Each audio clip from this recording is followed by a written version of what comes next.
Hey River family, it is so good to see you again. Welcome back to Family Meetings. I'm here with Pastor Jane and Liza, and today we are continuing our covenant conversation, but we're specifically going to be talking about marriage.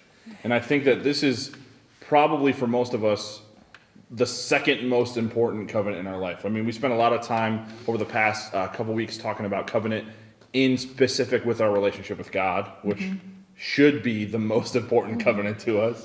I think for a lot of us, it gets a little bit confusing or set by the wayside. But this is the one that we have constant interaction with, whether we like it or not. If we're married, this is a big one we're experiencing all the time. So I want to talk a little bit about what our marriage covenant was designed to be, as far as God was concerned. Pastor Jane, what do you think? What do you think God was thinking when He said, "Hey, I want you two to have a covenant with each other"? Well, I really think that He was putting on earth an image of His plan for heaven and us between Him, like a man-woman relationship that allows us to see how the bride of Christ is with Christ, and the covenant really being everything I have. You know, I've heard people say if we just each bring half, we'll have the whole thing, but we actually bring all of ourselves into this relationship. And it's hard. It comes in degrees. It comes over time. It comes through learned behavior, and it comes from your background. It comes from everything you bring to the table. So His purpose was really beautiful. His purpose was that we could have fulfillment. Because even though we're whole without being married, and between our relationship with the Lord, we are whole. His purpose was so much more, that we could have enjoyment in through the covenant. So it's actually a really loving thing that He intended. I think we just mess it up a lot. For sure. I think that's a really powerful image. We don't often think about, God designed something specifically for us to experience as a married couple that reflects the relationship that He desires to have with us. Yeah, absolutely. Like this idea that we are not everything that God's called us to be when it's just us. Now, there are people biblically that Paul says are called to be unmarried for their entire life. Right. And if that's you, that's awesome. That's a specific calling. Wow. But Paul specifically says that isn't for most people. That isn't what He's called many of us to. And then even furthermore, God talks about he who finds a wife finds a good thing. Be fruitful and multiply, and doing that outside of marriage is obviously not His point. And so I think that he's very clear that most of us are called to marriage.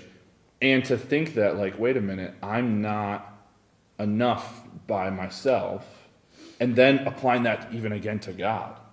It's like not only is Tyler not the complete picture without Sarah, but Tyler and Sarah aren't the complete picture without God.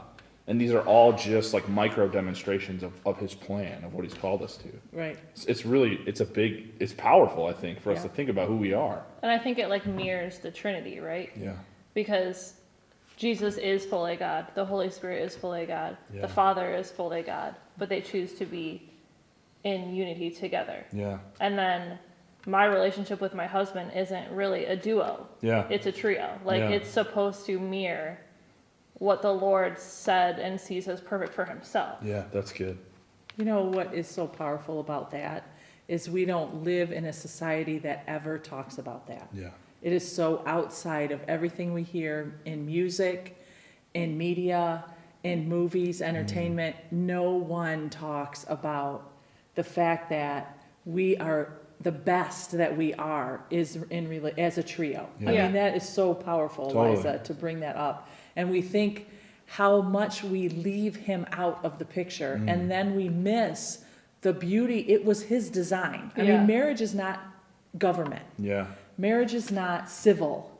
Marriage, the purpose, God's purpose was spiritual. Yeah. It was His creation. And if we don't bring that peace into it, no wonder it's a mess. Yeah, totally. Right? Totally. Yeah, It's not supposed to work without Him. Yeah. And I think a lot of us have tried. Yeah. 100%. And that's why sometimes we miss every good thing that He has for us. And we're running around wondering why this isn't working easily. Yeah, I think it goes back to I've had this conversation with a lot of people. When I talk to them about talking to the Lord about things, one of the first things that comes out of their mouth is, wait a minute, I have to ask God about everything that I do. Yeah, that's And so true. some of us are That's so true. oh, that seems so intense. Yeah. Other people are like, Like, yeah, of course, but to me, it's like, You don't have to. you don't have to, but like, that's what Yeah. this is about. Yeah. Yeah. And it's not a chore, it's an opportunity. partnership, yeah. Like, and it goes back, like, how many movies have we seen where a husband is talking to his friends and they're like, oh, do you have to check in with your wife before you spend that money? Yeah. And it's like, wow, yes. Because why would I ever want to make a decision like this without Yeah. the full picture? It's so good. Because my narrow viewpoint can't see the whole thing.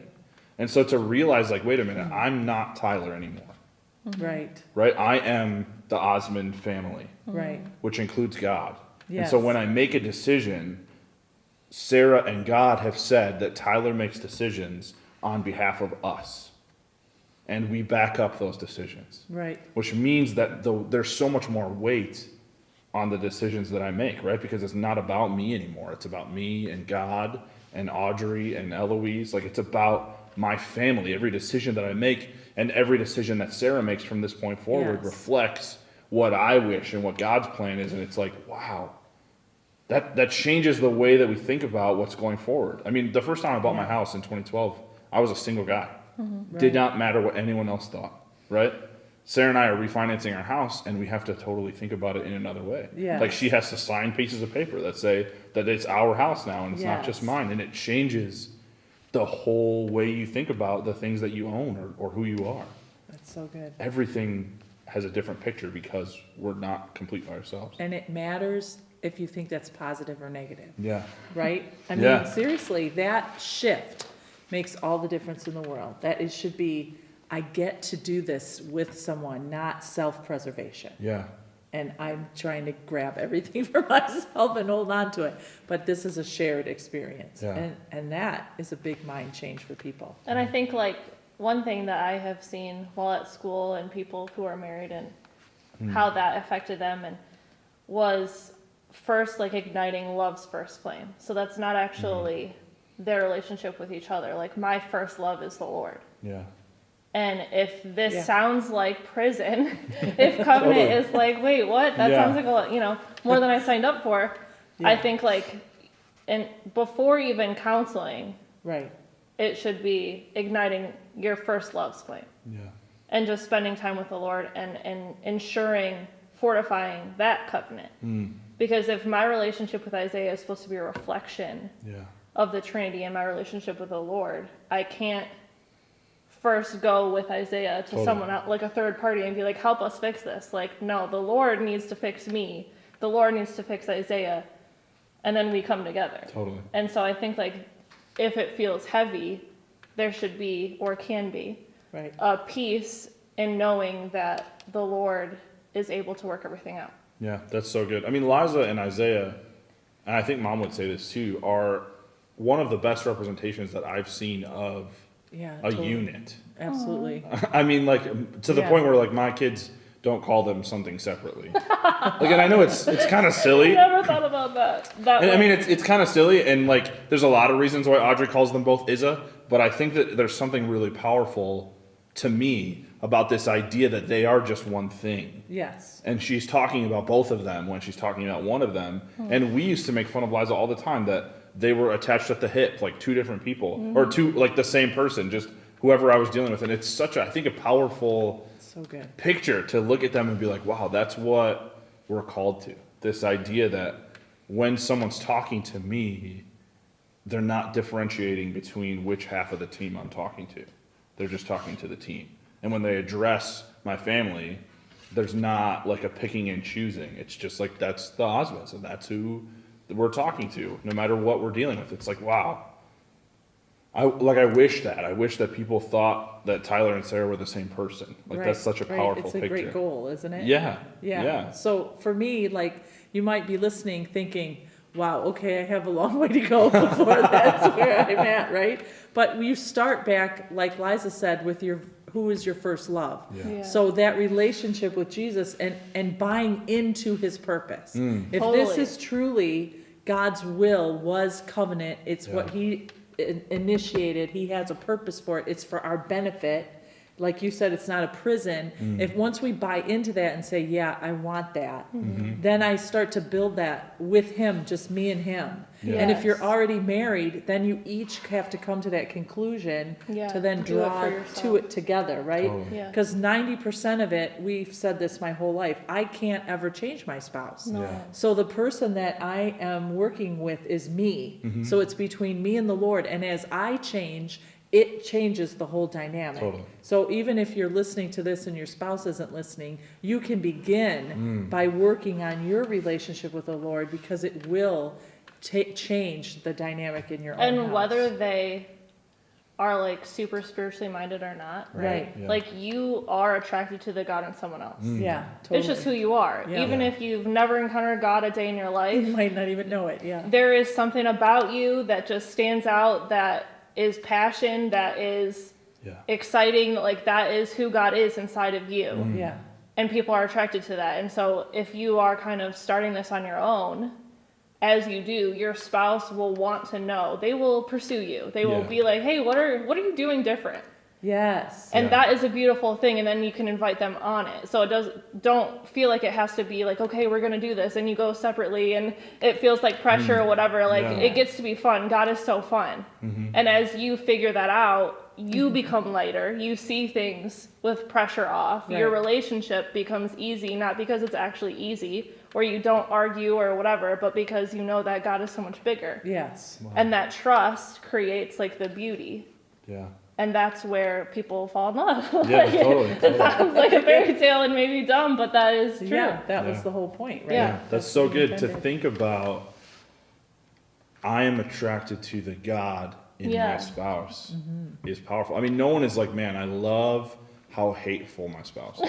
Like, I really enjoy that. Or like, man, the anger that my spouse just permeates with is such a draw for me. Right. So if you think about the things about so your spouse that you love, It's God. God put it there. Yeah, It doesn't matter totally. what it is. I love how beautiful my spouse is. Well, they didn't create themselves, right? Right. I love how loving or caring or whatever it is. Like, those are characteristics that came from God. Totally. Yes. How powerful is it to think about, wait a minute, the thing that I love in Sarah is the things that God's placed on the inside of her. Totally. Yes. And the things that she loves in me are those things too, which means that if I'm Closer. feeding things that aren't from God, Yes. then I am feeding things that she doesn't love, that won't draw us together, Right. that aren't things that she's attracted to. Like Right. I'm feeding things that are in the opposite direction. And then you grow to actually attribute those things to the Lord. Yeah. I think like Yeah. in our It's relationship, good, Liza. we all think like, oh, he loves this about me, and so then I try to do it more or Yeah.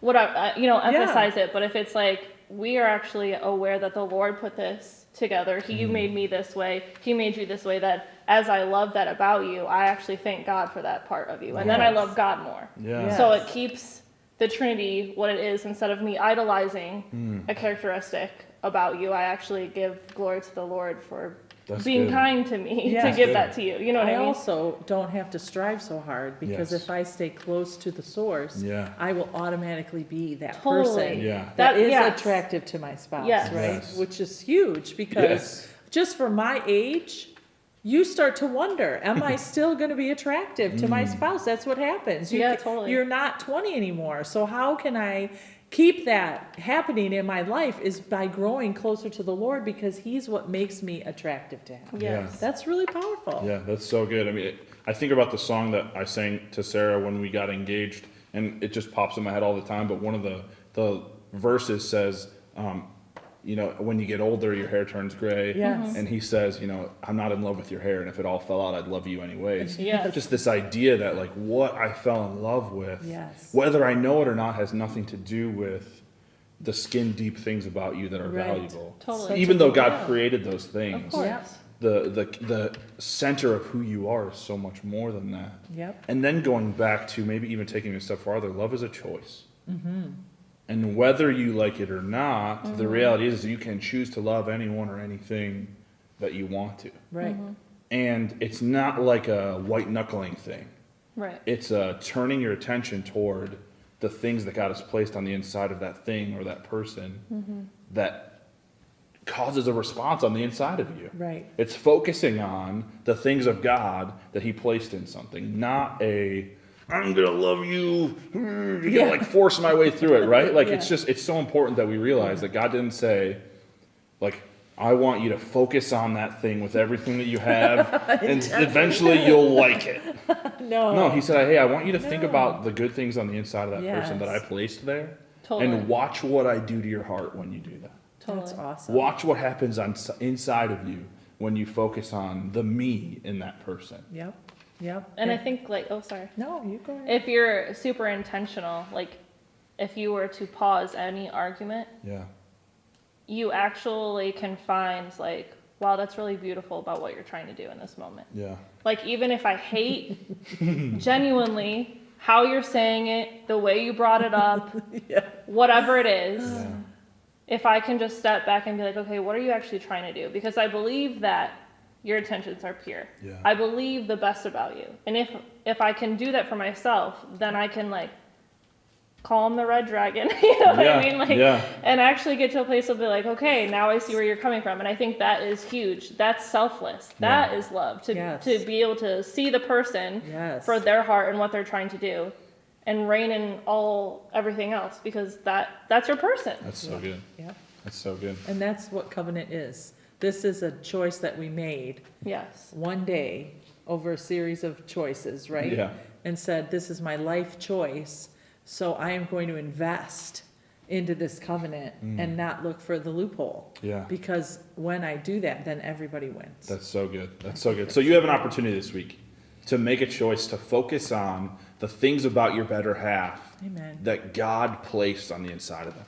Some of you might be in a place where you're not able to say, hey, I have this spouse yet. Right. And that's awesome. And if you're not called to, please don't let go of who God's called you to be for something that someone else has. It's good. Because that would be terrible. Yeah. But most of us are called to a spouse. Yeah. And that spouse has a plan just like you have a plan. And the awesome thing is your plans are together. Yes. And so you have an opportunity this week to maybe do one of two things. One, if you have a spouse, focus on the God in them. Amen. See the God in them. If you don't have a spouse, focus on God. Yes. Because And the he's God in who's- you. Yeah, and that's good. And the God in you. Because he is what you're going to be focusing on for the rest of your life. Yeah, Every good thing that totally. you see, everything that your heart longs for is going to originate in him. So it's your opportunity this week to think about your covenant with God and your covenant with the people around you and focus on the God in them. Have a blessed week, and we will see you so soon.